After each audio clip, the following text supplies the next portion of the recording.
Ça y est, ça enregistre. Bonjour mes chers amis, ravi de vous retrouver. Euh, pour ceux qui ne me connaissent pas, qui écoutent pour la première fois, je m'appelle Marie-Laure Vedel, je suis astrologue et psychothérapeute et je vais dans cette vidéo vous parler de la prochaine pleine lune qui aura lieu le 15 août prochain à 14h30 heure de Paris, 12h30 heure GMT, sur le degré 22 du Verseau. Alors, on y va pour l'analyse. Je vous montre rapidement la carte, mais en même temps, ce qui est important, je crois, pour vous, c'est surtout ce que je vais vous en dire. Alors, cette pleine lune, elle est donc vraiment, d'abord, en préambule, c'est une belle pleine lune, joyeuse et je pense assez agréable. Pour la plupart d'entre nous, c'est une pleine lune qui, bien entendu, est dans la continuité de la précédente nouvelle lune que nous avons eue, qui était déjà une nouvelle lune assez sympathique. Donc là, nous avons la lune à 22 degrés du Verseau et le soleil à 22 degrés du Lion. Donc une pleine lune, pour ceux qui ne connaissent pas, c'est une opposition entre la lune et le soleil. Ils sont de part et d'autre, ils se font face dans le zodiaque. Et donc ils sont toujours sur un axe de deux signes opposés et complémentaires. Alors, l'axe Verseau-Lion, qui est donc l'axe de cette pleine lune, c'est vraiment l'axe de notre rayonnement plein d'amour au sein de la communauté des hommes. C'est s'affirmer soi-même dans un esprit de solidarité, de fraternité, de collaboration, d'une manière extrêmement créative et novatrice. Donc c'est vraiment un bel axe. C'est donc un axe de créativité pour le lion. Et pour le Verseau, c'est même au-delà de la créativité, c'est vraiment la réforme, la libération, la révolution, la liberté pour le Verseau. C'est donc un très bel axe, idéalisé, noble et pur. L'écueil dans lequel simplement il ne faut pas tomber avec cet axe, c'est pour le lion parfois un certain orgueil, le besoin un peu exagéré, on a tous besoin d'être vus et reconnus, mais c'est le besoin un peu exagéré d'être vu et reconnu. Et pour ce qui est du Verseau, une action parfois un peu radicale. Alors, autour du Soleil en Lion, comme dans la précédente nouvelle lune, nous avons Mercure, mais nous avons surtout Vénus qui est conjointe au Soleil, puisqu'elle n'est qu'à quelques minutes d'arc du Soleil. Alors, en astrologie ancienne, on dirait que quand même Vénus est combuste. Vous savez, en astrologie ancienne, on dit que lorsqu'une planète est trop proche des rayons du Soleil, elle est en quelque sorte brûlée par ses rayons, avalée par ses rayons. Alors là, c'est vrai qu'elle est vraiment collée au Soleil. Néanmoins, je préfère une interprétation plus moderne. Après, je vous laisse le libre choix pour ceux qui s'y connaissent en astrologie, qui dit que vraiment, ça va être quand même une pleine lune sous le signe de beaucoup d'amour, puisque le Soleil est donc là dans son domicile en Lion, qui est vraiment un signe d'amour rayonnant, d'amour passionné, d'amour noble, d'amour pur, d'amour idéalisé. Donc c'est vraiment un très très très bel aspect. Donc Vénus est conjointe au Soleil. Et donc nous avons également conjoint à la Lune Mars, la planète Mars, qui est en Lion à 6 degrés de la Lune et du Soleil. Et nous avons de l'autre côté la planète Mercure, qui n'est pas en conjonction, elle est un peu trop loin, mais qui néanmoins est en Lion. Donc nous avons tout cet amas de planètes en Lion qui va donner à nous tous, quel que soit notre signe, nous allons tous pouvoir bénéficier d'un regain d'amour dans nos vies, un regain de créativité. Donc c'est quand même de très très bonne augure cette nouvelle lune, cette pleine lune, pardon. Et je dois dire que, mis à part l'opposition à la Lune, puisque une pleine Lune, c'est une opposition de la Lune et du Soleil, il n'y a que des beaux aspects autour de la pure pleine Lune. Donc c'est un axe qui indique aussi pour un certain nombre d'entre nous, évidemment les lions, hein, les lions et les verseaux, qui indique des belles possibilités de passion, des belles rencontres ou tout simplement des moments heureux.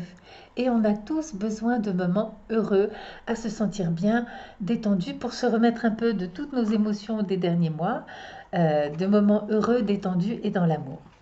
Alors, on va détailler un peu les beaux aspects qui se passent autour de cette pleine lune. Alors, nous avons déjà un trigone entre Vénus, le Soleil et Jupiter. Donc ça, c'est un aspect magnifique. Qui sont annoncés par cet aspect des moments de bien-être, des moments de chance. C'est aussi un aspect de rencontre amoureuse. Donc, pas pour tout le monde, hein. Tout le monde ne va pas rencontrer le prochain homme ou femme de sa vie le jour de la pleine lune. Mais enfin, pour ceux dont le contexte de vie s'y prête et dont le destin s'y prête aussi, ça peut être un beau moment de rencontre amoureuse ou tout simplement d'être vraiment dans beaucoup d'amour dans notre relation avec nos proches. Alors, le Mars, qui est également dans ce signe du Lion, Mars, il est à 28 degrés du Lion. Donc lui, il est tout proche de la Vierge, qui est un signe de terre, ce qui lui permet aussi de former un trigone avec Uranus, qui est dans le signe du Taureau. Je vous parlerai plus longuement d'Uranus en fin de vidéo, quand on abordera Uranus rétrograde. Donc ce trigone Mars-Uranus est un très bel aspect, encore, de puissance de réflexion, de beaucoup d'énergie, d'intuition, d'originalité, de créativité.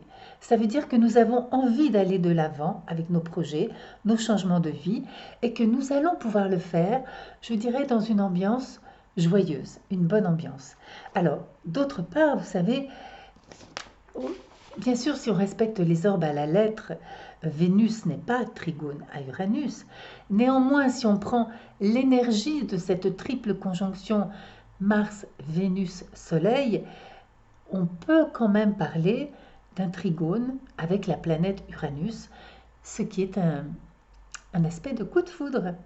Donc, même si nous sommes déjà en couple, eh bien, tout simplement, on peut se sentir super bien, super amoureux à l'occasion de cette pleine lune. Donc, vous voyez, ce sera un joli moment. Alors, autre beau trigone de feu, nous avons entre Mercure en Lion qui est très créative, très affirmée également. Nous avons un trigone avec Chiron en Bélier, donc Chiron qui nous fait travailler sur l'affirmation de nous-mêmes, sur oser exister, sur oser être qui on est. Et ce trigone se termine avec Jupiter en Sagittaire, qui est donc direct à nouveau à partir de cette pleine lune, qui est donc fluide et puissant dans son action protectrice et bénéfique. Donc ça va être vraiment une pleine lune pour nous affirmer dans l'amour, pour être bien, pour se sentir heureux. Tout ça, bien sûr, je prends une gorgée d'eau, c'est que pour ne pas avoir le bruit de la rue, je ferme toutes les fenêtres dans la pièce où j'enregistre et donc forcément, il fait 30 degrés dehors, donc au bout d'un moment, j'ai chaud, pardonnez-moi. Donc, tout ça sur la toile de fond que nous connaissons depuis le début de l'année. Donc, pour ceux qui écoutent cette vidéo pour la première fois ou qui ne connaissent rien à l'astrologie, je redis quelques mots. Cette toile de fond, c'est dans le signe du Capricorne, une triple conjonction entre Pluton, Saturne et le nœud sud, opposé au nœud nord en Cancer, qui donc nous demande instamment, à travers les épreuves que beaucoup d'entre nous ont subies depuis le début de l'année, qui nous demande de lâcher des choses du passé, de lâcher nos vieux carcans, de lâcher nos vieilles habitudes, de lâcher toutes les rigidités qui nous ont, sans doute depuis des années, empêchés d'être pleinement nous-mêmes. Donc ces rigidités, ça peut être aussi des frustrations, ça peut être lâcher des sécurités au profit de être plus nous-mêmes, au profit de être plus dans la liberté. Ça peut être lâcher des situations confortables mais ennuyeuses, par exemple en couple, pour ne pas s'aventurer dans l'inconnu. Ça peut être lâcher tout simplement des principes de vie, ça peut être lâcher des lieux de vie, des maisons, des appartements. Donc la toile de fond qui est présente à chaque lunaison depuis les débuts de l'année et qui va l'être jusqu'à la fin de l'année 2019, pardon, on est en 2019, c'est donc cette triple conjonction Pluton, Saturne, nœud sud, opposé au nœud nord en Cancer, qui nous demande d'être nous-mêmes et surtout de fonctionner en écoutant nos besoins émotionnels, en écoutant notre intimité, notre authenticité, notre cœur, et en nous moquant de plus en plus éperdument des carcans rigides ou des structures qui sont obsolètes, c'est-à-dire qui ne nous rendent plus heureux dans nos vies. Donc ça, je dirais, c'est la toile de fond. Nous avons également toujours dans cette toile de fond, pour nous permettre et nous aider à passer donc de lâcher ce carcan, à rentrer toujours dans plus d'intimité, dans plus de proximité avec les gens et avec nous aussi, nous avons toujours ce magnifique aspect donc de sextile à cette triple conjonction Saturne, nœud sud, Pluton et de trigone au nœud nord, formé par Neptune, qui est en ce moment conjoint à la lune noire. Donc Neptune nous fait travailler. Neptune nous fait travailler d'abord sur l'amour, parce que Neptune en Poisson, c'est une planète, une énergie dans cette position-là, qui nous permet de contacter beaucoup plus d'empathie, beaucoup plus de compassion, qui nous fait travailler sur nos rêves, nos espoirs, nos espérances, ce que nous espérons qu'il va advenir de nos vies. Et conjoint à la lune noire, il s'agit aussi, bien entendu, de pardonner ou de travailler, puisque cette lune noire est donc aussi en aspect de par sa conjonction, même si au niveau de l'orbe, elle n'y est pas, mais elle est quand même aussi, en tout cas, elle est au trigone du nœud nord. Donc il s'agit aussi de lâcher les contenus inconscients ou conscients, mais toutes les choses pas réglées, les ambiguïtés, les choses pas claires de notre passé, nos difficultés à faire confiance en la vie, faire confiance en nous-mêmes, faire confiance en nos rêves. Il s'agit de lâcher tout ça aller vers ce qui nous fera plaisir de vivre. Même si pour certains d'entre nous c'est dur, parce que je sais que pour certains d'entre nous, la vie, c'est pas, nous avons l'impression que c'est la vie qui nous envoie des épreuves qui vont nous obliger à lâcher ce que nous avons à lâcher, mais que ce n'est pas notre choix propre et personnel. Et pourtant, nous nous rendons bien compte au bout d'un moment, ou nous nous rendrons compte, pour ceux qui n'ont pas encore eu cette prise de conscience, au bout d'un moment, que ce que la vie nous a obligés à lâcher, parfois dans la souffrance, était quelque chose qui, quelque part, nous maintenait dans une attitude intérieure un peu sclérosée, un peu sclérosante, un peu rigide, campée sur nos positions et que nous n'étions plus dans la vie. Et la vie, c'est le mouvement, c'est la transformation, c'est aller de l'avant, c'est toujours remettre en question notre acquis pour gravir un pas de plus vers la lumière. Alors, ça, c'était pour les énergies majeures de la pleine lune. Alors, je veux quand même citer, je ne dois pas l'oublier, nous avons toujours aussi, qui est là présent depuis des lunaisons, qui va être présent depuis pendant encore un beau bout de temps. Nous avons donc Jupiter au carré de Neptune, qui nous enjoint tout de même, et de la lune noire, qui nous enjoint tout de même à être très attentifs, à ne pas être dans l'illusion, à ne pas nous tromper, à ne pas prendre trop non plus nos désirs pour des réalités, et qui nous enjoint à prendre notre temps en écoutant la leçon de Saturne aussi. Il ne s'agit pas de tout bousculer dans notre vie du jour au lendemain, il s'agit de faire les choses posément, tranquillement, chaque chose en son temps. Voilà, j'espère que je suis claire. Je pense que je n'ai rien oublié de majeur dans ces aspects. Alors, ce dont je veux parler maintenant, je veux parler d'Uranus, puisque Uranus est le maître de cette lune.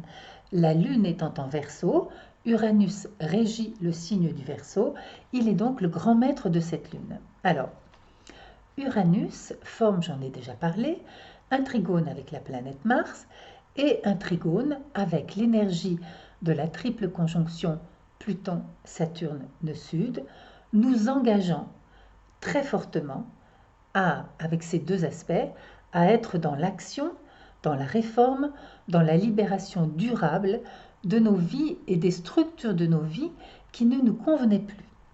Maintenant, en même temps, le même jour, que Jupiter, le 12 août, donc 3 jours avant la pleine lune, que Jupiter a repris sa marche directe, ce qui va rendre plus fluide un bon nombre de choses dans nos vies, parce que ce soit au niveau de la santé, au niveau de l'argent, au niveau du travail, au niveau des déménagements, toutes les personnes un grand nombre de personnes qui sentaient des choses un peu bloquées ou ralenties dans leur vie vont pouvoir les voir reprendre une marche plus fluide, puisque Jupiter va reprendre sa marche directe.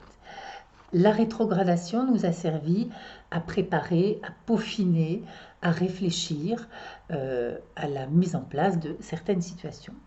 Et donc, en même temps que Jupiter redevient direct et va fluidifier notre action, Uranus commence sa rétrogradation. Alors, Uranus va rétrograder entre le 6e degré et le 2e degré, le second degré du Taureau, du 12 août au 12 janvier. Alors, ne m'envoyez pas dans les commentaires en disant comment je sais dans quelle maison est mon Uranus. Je suis désolée. Uranus, donc c'est pas de votre Uranus natal qu'il s'agit, c'est de Uranus de transit. Et pour le savoir, il faut que vous ayez à côté de vous quelqu'un qui sache regarder une carte du ciel et qui sache vous dire, eh bien voilà, Uranus va pendant cette rétrogradation transiter tel numéro de maison dans ton thème, ou bien ça peut être aussi à cheval sur 2 maisons. D'accord? Alors, Uranus qui rétrograde peut produire plusieurs sortes de choses. D'abord, au niveau de notre humeur, je dirais que des choses qui nous frustrent ou qui n'avancent pas assez vite ou dont nous nous contentons plus ou moins tout en sachant que nous sommes en train de les lâcher tout petit à petit, mais qu'on est en train d'y réfléchir, mais qu'on ne sait pas quand ça va être le moment idéal, etc. Ce qu'Uranus va produire, c'est que Uranus va, en rétrogradant, augmenter notre sensation de ras-le-bol. C'est-à-dire que des choses qui donc voilà nous contentaient bon an mal an en disant ouais voilà on va le changer, là Uranus va faire monter en pression en fait notre désir de changement, puisque Uranus est la planète de la révolution. Uranus va vraiment nous donner envie de dire ça suffit, maintenant j'ai envie de changer les choses, j'en ai ras-le-bol. Ça c'est pour ce qui va être originé de nous. D'accord? Et ça va donc nous donner, je dirais, un coup de boost, un coup d'accélérateur dans notre désir d'organiser le changement dans notre vie. Maintenant, il se peut aussi que Uranus génère ou accompagne, selon nos croyances, il y a des astrologues qui disent que les planètes du zodiaque, ce sont des symboles qui vont annoncer les choses mais qui ne les causent pas. Et puis, il y a des astrologues qui disent si ce sont les rayonnements, les influences des planètes qui vont générer une énergie, une force qui va nous influencer. Je vous laisse libre et je pense que c'est un choix, une opinion qui peut évoluer au fil du temps, dans un sens ou dans l'autre. Je vous laisse libre de votre opinion, bien entendu. Mais ce que Uranus peut produire dans nos vies, Uranus, c'est quand même les renversements soudains de situation, puisque là, en plus, il va rétrograder. Donc, vous savez, c'est un peu comme si des événements dans nos vies, c'est une image idiote là qui me vient dans l'esprit, c'est, vous savez, les dessins animés de Tex Avery, quand vous aviez un petit chat ou un petit lapin, Bugs Bunny, qui se mettait comme ça et qui prenait son élan avant d'avancer là. Eh bien, c'est ça l'image qui me vient. C'est-à-dire que Uranus va éventuellement accompagner, donc puisque je ne prends pas parti sur s'il cause ou s'il symbolise, donc il va accompagner possiblement des renversements de situation qui peuvent soit nous faire modifier nos projets, soit qui peuvent nous rapprocher beaucoup plus de l'objectif qui est le nôtre, de ce que nous voulons à terme modifier, transformer dans notre vie ou améliorer. D'accord? Donc ça peut être aussi des choses très positives. Ça peut être tout à coup, je trouve la maison dont j'ai tellement besoin, je pense à une consultante, là, je trouve la maison dont j'ai tellement besoin pour abriter mes enfants depuis des mois. Ça peut être ce genre de choses aussi, hein. Alors, j'ai fait une liste non exhaustive, ce sont juste des choses qui me sont venues à l'esprit, de comment Uranus peut jouer dans nos différentes maisons. Alors, donc sur le plan des situations que ça peut générer. Donc dans notre maison 1, la maison 1, elle génère, c'est notre psychologie, notre manière de nous affirmer, notre personnalité, ça peut être aussi notre vitalité. Donc dans la maison 1, attention à la fébrilité, à un peu trop d'excentricité, à ne pas nous révolter brutalement dans ce désir de changement.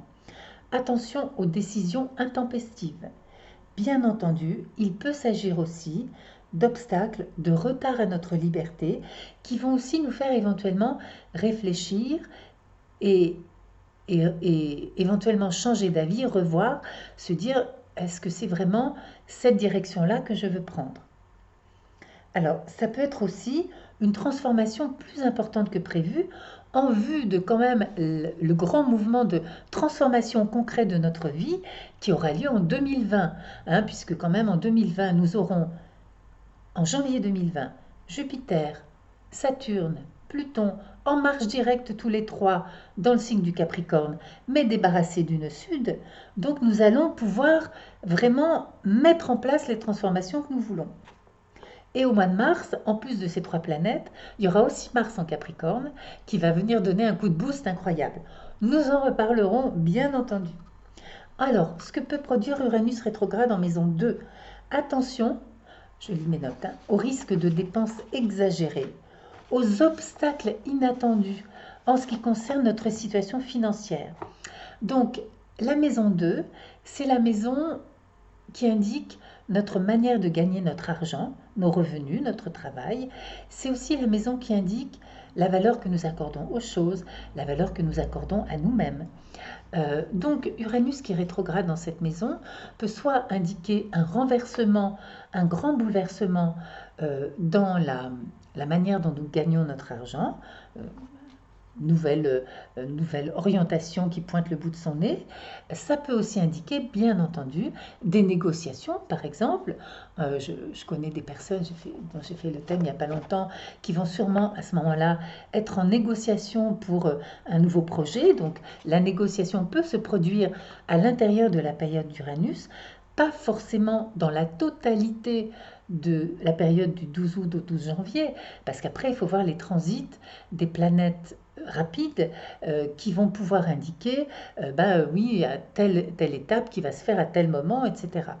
Mais en tout cas, ce sera à l'intérieur de ces quelques mois. Pour ce qui concerne la maison 3, alors très souvent, Uranus qui rétrograde en maison 3, alors déjà, Uranus en maison 3, c'est vraiment un changement radical de notre vie et de notre vie quotidienne, de nos relations avec nos proches. Et très souvent, ça va être l'occasion de faire, par exemple, des nouvelles formations ou des voyages, des déplacements en vue de la prochaine transformation de notre vie. Ça peut être aussi des nouveaux centres d'intérêt intellectuel qui apparaissent, des changements dans notre vie quotidienne ou bien des réajustements administratifs. Uranus qui rétrograde en maison 4, ça peut être un déménagement, ça peut être des travaux ou ça peut être une réorganisation des liens familiaux. Je dis ce qui me bat à l'esprit, ça peut être le moment où nos enfants vont partir faire des études ailleurs, ça peut être le moment où on récupère une grand-mère ou un grand-père à la maison, ça peut être toutes sortes de choses comme ça. Pardon, j'ai de plus en plus chaud avec la fenêtre fermée. Alors, Uranus qui rétrograde en maison 5, alors attention quand même là aux amours un peu compliqués, à une envie démesurée de nous affirmer, d'affirmer notre différence, notre originalité, puisque la maison 5, c'est quand même aussi la maison de notre créativité, notre individualité. Mais ça peut être aussi, voyez, pendant cette rétrogradation d'Uranus en maison 5, moi je vais l'avoir qui rétrograde en maison 5, ça peut être aussi tout simplement de trouver comment nous allons mieux affirmer qui nous sommes, comment nous allons mieux être créatifs, quelle nouvelle idée nous allons avoir pour que ce que nous souhaitons améliorer dans notre vie soit amélioré sur le plan de l'expression de notre génie propre, de notre individualité, d'une manière très modeste. Hein. En maison 6, Uranus qui rétrograde, ça peut être des nouvelles techniques pour le travail au quotidien, parce qu'Uranus, c'est aussi tout ce qui est technique d'avant-garde, les ordinateurs, l'intelligence artificielle, tout ça c'est Uranus. Donc ça peut être aussi des nouvelles trouvailles, chacun de nous dans notre vie individuelle, si nous avons Uranus en maison 6 de transit. Ça peut être un nouveau logiciel dans l'entreprise que nous allons mettre en place. Ça peut être aussi plus d'indépendance et d'originalité dans notre travail. En maison 7, ça peut être évidemment un changement dans notre relation sentimentale, ça peut être une rencontre, ça peut être des changements dans nos relations avec nos collègues ou nos partenaires de travail, ça peut être aussi le moment d'étudier à fond un contrat, ou si nous avons un litige, un procès avec quelqu'un, ça peut être un moment d'ajustement, un moment où il va se passer des choses très particulières qui vont peut-être modifier le cours, l'issue de notre procès, par exemple. Hein. En maison 8. Alors, en maison 8, ça peut être des choses inattendues par rapport à nos investissements financiers. Ça peut être un revirement de situation, par exemple si nous sommes en train de vendre ou d'acheter une maison. Ça peut être un revirement de situation avec un héritage. Ça peut être un retard ou une réorganisation pour l'obtention d'une indemnité, par exemple, ou des capitaux d'un sponsor. Ça peut être ce genre de choses. Globalement, ça va être des revirements de situation et des réajustements. Pour ce qui concerne la maison 9, ces revirements de situation peuvent se produire au cours de longs voyages, qui peuvent poser des soucis, des retards. Ça peut être aussi une nouvelle formation. En cas de soucis légal ou administratif, ça peut être aussi une période d'attente vis-à-vis de la loi. En maison 10, donc ça peut être un énorme changement en cours dans la carrière ou la direction de vie. Et c'est pas forcément... J'ai souvent rencontré, vous voyez, parce que souvent quand je fais le thème des gens, je leur demande, par exemple, je vois qu'en telle année, Uranus a passé le milieu du ciel, qu'est-ce qui vous est arrivé? Et très souvent, en fait, les gens me parlent de rupture sentimentale. Donc, vous voyez, la maison 10, c'est pas seulement la maison de la carrière, c'est ce qui va dominer notre vie et notre vécu à un moment donné. Donc, ça peut tout à fait être toutes sortes de choses. Ça peut être aussi des problèmes de santé. Mais ça peut être vraiment Uranus qui rétrograde sur notre milieu du ciel ou en maison 10, un changement total, un revirement vraiment de la direction qu'allait prendre notre vie dans différents domaines suite à cette rétrogradation. En maison 11, ça peut être tout simplement des changements de point de vue ou des situations inattendues par rapport à nos projets. Ça peut être aussi des rencontres parce que Uranus est très souvent impliqué dans les rencontres amicales ou sentimentales, pas que dans les projets. Et Uranus qui rétrograde en maison 12, ça va être une crise de remise en question, en général très profonde, globale au niveau, je dirais, psychologique ou au niveau de la santé. D'accord? Voilà mes chers amis ce que j'avais à vous dire de cette pleine lune. Alors, je finis quand même avec Uranus. Pas de catastrophisme. Vous savez, les planètes rétrogradent tous les ans. Donc on ne vit pas des catastrophes tous les ans. Mais, eh ben oui, il y a des périodes où nous changeons d'avis, nous réajustons nos projets, nous avons des situations inattendues dans nos vies qui nous font dire ah ben finalement, on avait décidé, ça peut être des choses très simples, hein, on avait décidé de partir en vacances cet été en Espagne, eh ben oui, mais finalement, pour tel et tel motif, on va partir en Bretagne. Ça peut être des choses aussi simples que ça. Hein. Donc voilà. Alors, j'ai quelque chose à vous dire. Je vous montre quand même, donc pour ceux qui veulent me contacter. Alors, je vais finir par m'y mettre, hein, mais j'ai vraiment un peu une phobie technique. Donc c'est vrai que je ne vais jamais sur Messenger, je ne vais jamais sur Facebook, je ne vais jamais sur Instagram. Franchement, j'ai déjà tellement de trucs à faire. Si en plus je dois passer du temps, je m'en sors plus. Euh, Par contre, je lis tous mes emails qui arrivent sur mon téléphone. Donc, même quand je suis en train de faire des thèmes ou des choses comme ça, si j'entends un email qui arrive, j'y lis. Et sauf quand je suis en rendez-vous, j'y réponds assez vite. Donc, si vous voulez me joindre, ayez l'extrême gentillesse, j'essaie de cadrer ma feuille, de m'écrire sur mon email mlvedel@yahoo.fr. J'ai un site astrologique astro-mc.com où vous trouverez tous les renseignements. Cela dit, je vous remercie beaucoup parce que vous avez été très nombreux à me commander des thèmes et ça me fait très plaisir parce que quand même c'est une activité professionnelle pour moi et outre le fait que j'adore le faire, ça me permet de travailler. Cela dit, la vague était tellement énorme que là je suis un peu débordée. Et vous êtes extrêmement patient et extrêmement gentil, puisque un bon nombre d'entre vous, en ce moment, acceptent d'attendre jusqu'au mois de décembre pour la livraison de leur thème. Mais moi, ça me fait me sentir mal de faire attendre les gens aussi longtemps. Donc, j'ai décidé qu'à partir de maintenant, jusqu'à la fin du mois d'août au moins, voire jusqu'à la fin du mois de septembre, je ne vais plus prendre de nouvelles commandes de thèmes, parce que pour moi, pas sentir cette pression, je veux me mettre le plus possible à jour. Je ne sais pas si je vais réussir à faire d'ici fin septembre tous les thèmes que j'ai promis d'ici fin novembre, voire décembre. Je vais essayer. Je ne vais pas non plus me tuer au travail, mais euh, en tout cas je vous demande pardon. Je suis désolée pour ceux d'entre vous qui ont besoin de conseils rapides, précis, qui ont besoin d'avis, je comprends. Si c'est urgent, quand même, nous sommes un beau bouquet d'astrologues compétents sur YouTube vers lesquels vous pouvez vous adresser aussi. Si vous voulez faire avec moi, ce qui me ferait très plaisir, mais je vous demande d'avoir un petit peu de patience parce que là, vraiment, je me sens un petit peu submergée et j'aime beaucoup faire de l'astrologie.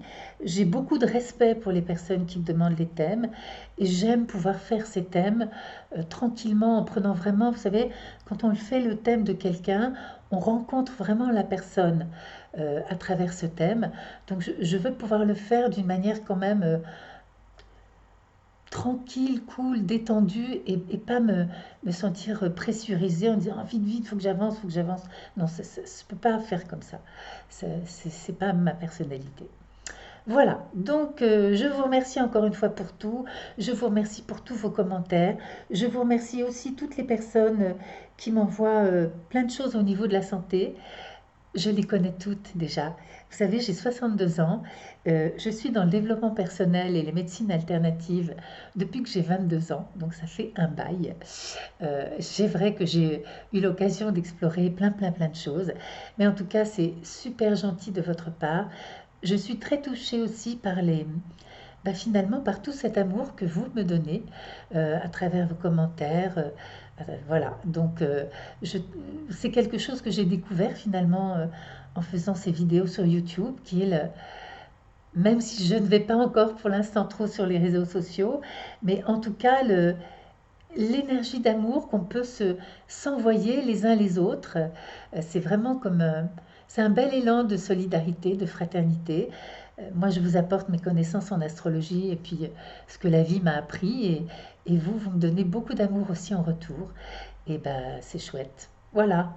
Donc, je vous embrasse et je vous dis à tout bientôt pour la prochaine nouvelle lune qui aura lieu encore, si ma mémoire est bonne, en Lion et je ne sais pas si c'est encore en août, mais peut-être bien. En tout cas, nous en reparlerons. Bye bye, je m'arrête et à la prochaine.